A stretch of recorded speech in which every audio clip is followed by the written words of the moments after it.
Mark Rogers TV talking Georgia football with the Bulldogs taking on the Kentucky Wildcats in their final SEC game before the rivalry showdown with Georgia Tech, the final week of the season.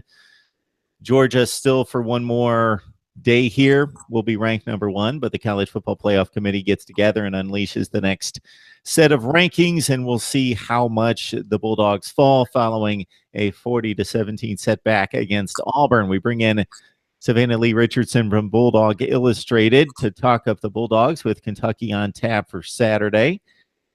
Hey, Savannah, how are you? I'm doing all right despite Saturday. Still good and strong in Athens, not too much like despair yet. As long, I mean, there's some people that are just a little overreacting, but for the most part, the fan base is really kind of not okay with it, but kind of, I guess they're in shock, honestly. Savannah not feeling too well for a number of reasons. So she's been under the weather, plus her Bulldogs went down on the plains against Auburn. So I think most of us felt as though that was going to be a really good game. It didn't turn into much of a game once Georgia came out with that 70-yard drive. It looked really impressive on the opening possession, and then Auburn took over from there. It was a 16-7, I think, was the halftime score. It was 23-7, and it just got out of hand after that. And Auburn's defensive line really shut down Georgia's running game and put pressure on Jake Fromm in particular. So I know that it shouldn't come as a shock to people that watch college football that Georgia lost this game against Auburn. I think I was a bit surprised that it was as decisive as it was.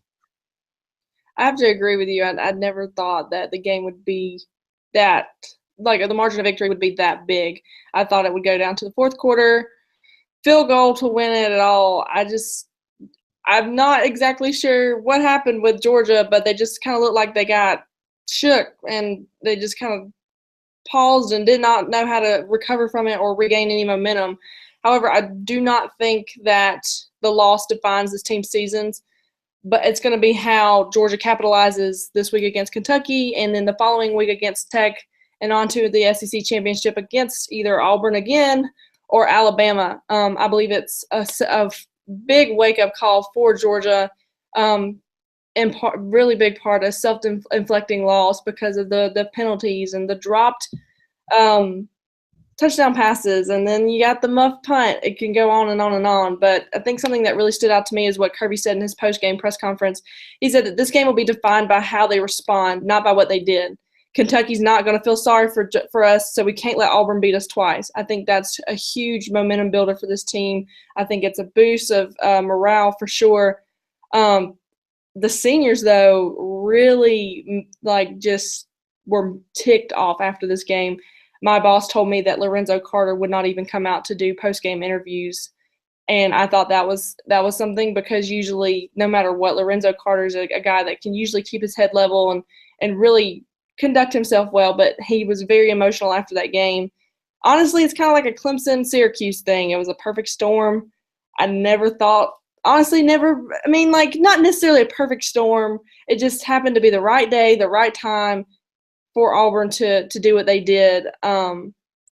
Georgia never got any kind of momentum, and I think that's something that they're going to have to do to be able to compete against SEC West teams.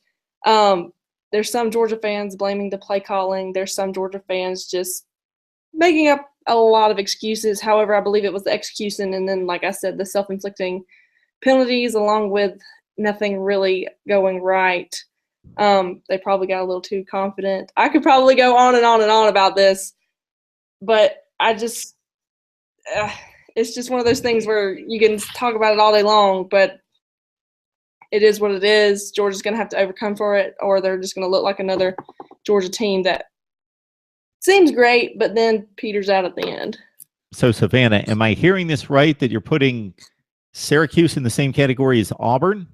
Well, not necessarily. I mean, the situation, Clemson was coming off a huge September. I mean, they were on a roll, and then they had suffered some injuries, and Syracuse just kind of was the better team, and they just kind of executed better than Clemson that day. So that's why I'm comparing the two games, because Auburn came in, they knew what Georgia was going to do. They shut down the run, and they put pressure on a true freshman quarterback and essentially just shut Georgia's offense down. I think if the offense, I mean, not necessarily comparing Auburn to Syracuse, but at the same time, I thought that Georgia's talent and depth was going to outlast Auburn's, and it clearly didn't. So, okay.